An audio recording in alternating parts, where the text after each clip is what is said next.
வணக்கம் ஃப்ரெண்ட்ஸ். இன்றைக்கி பார்த்தீங்கன்னா ஒரு வேலையாக போயிருந்தேன். ஹவுஸ் ஓனர் மேலே இருக்க ஹவுஸ் ஓனர் வந்து ஒரு வேலை இருக்குது வாப்பா தம்பின்னு கூப்பிட்டுருந்தாங்க. காலையில் போனோம் ஒரு 7 மணிக்கு. ஈவினிங் வந்துட்டேன். அதுக்கான சேல்ரி தான் இது, 1 டே சேல்ரி. ஒர்க்குன்னா அவருடைய வாடகை வீட்டில் ஒருத்தருக்கு வாடகை விட்டுருக்கார் வீடு.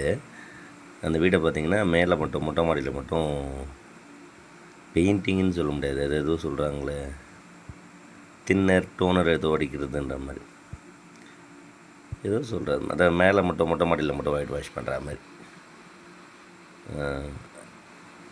கோட்டிங் ஏதோ டெரகோட்டா கோட்டிங்கும் ஏதோ சொல்கிறாங்க. அது பண்ணோம். அப்புறம் பார்த்திங்கன்னா அந்த வீட்டு பக்கத்துலேயே 2 முருங்கை மரம் இருந்துச்சு. அந்த முருங்கை மரம் பக்கத்து வீட்டுக்காரங்களுக்கு டிஸ்டர்பன்ஸாக இருக்குது அப்படின்றதுனால போய் வெட்டி க்ளீன் பண்ணி கொடுத்துட்டு வந்தோம். அதுக்கான சேலரியாக 600 கொடுத்தாரு. வேலைன்னு பார்த்திங்கன்னா கொஞ்சம் டைட்டாக தான் இருந்துச்சு, ஹெவி ஒர்க் தான். இப்படி தான் இந்த டெய்லி ஒர்க் பண்ணுறவங்க, இந்த பெயிண்டிங் ஒர்க்கர்ஸ்லாம் ஒர்க் பண்ணுறாங்கன்னு தெரில. நம்மளுக்கு ஒரு நாளைக்கே உயிர் போய் உயிர் வந்துடுச்சு.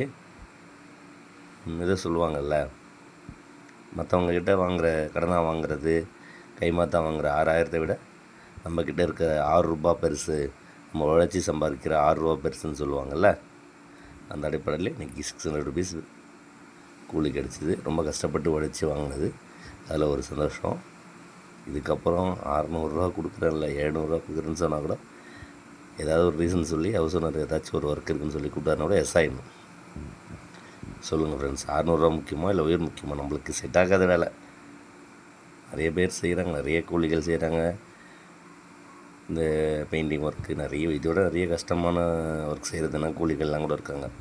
அவங்களுக்கு அது பழகி போயிடுது, நம்மளுக்கு அது செட் ஆகலை இல்லைங்களா? அதனால் மறுபடியும் ஒரு முறை சொல்கிறேன், 600 இல்லை, இனிமேல் 700 கொடுக்குறேன்னு சொன்னாலும் ஏதாவது ஒரு வேலை இருக்குதுன்னு சொல்லி எஸ் ஆகிடணும். அவ்வளோதான் எனக்கு தெரிஞ்சுது.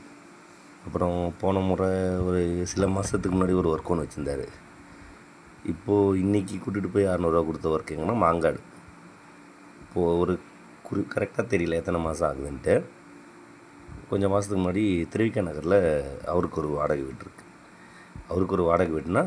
அவருடைய வீடு ஒருத்தருக்கு வாடகைக்கு விட்டுருக்கார். அதுதான் கரெக்டு.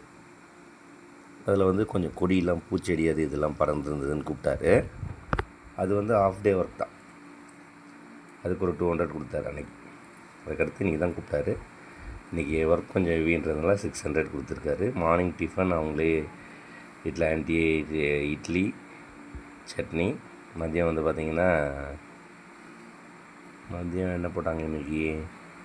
புளியோதரையும் இந்த சிப்ஸுங்க இருக்குது பாருங்கள். இன்னொரு சிப்ஸ் பேக்கெட் கூட இருந்தது, அது எங்கன்னு தெரியல. மதியானம் சாப்பிட்டது போக மீதியை வீட்டுக்கு கொண்டு வந்துட்டேன். வேறு என்ன, இன்றைக்கி ஒரு நாளைக்கே நம்மளுக்கு உயிர் வந்தது. தினம் இந்த மாதிரி தினக்கூலிகளாக பல வேலைகள் பல பேர் செஞ்சுட்டு தான் இருக்காங்க. அவங்களுக்கெல்லாம் கோடான நன்றிகள் சாமி. அவங்க உடம்புல வலு இருக்குது, செய்கிறாங்கடப்பா சாமி. நம்மளுக்குலாம் அது செட் ஆகாது. ஓகே, ரொம்ப லென்த்தாக போயிடுச்சு வீடியோ. அடுத்து லாஸ்ட்டாக ஒன்று சொல்லி மட்டும் முடிச்சுக்கிறேன். இந்த ஒரு 2 முருங்கை மரம் க்ளீன் பண்ணணும்னு சொன்னோம் இல்லைங்களா?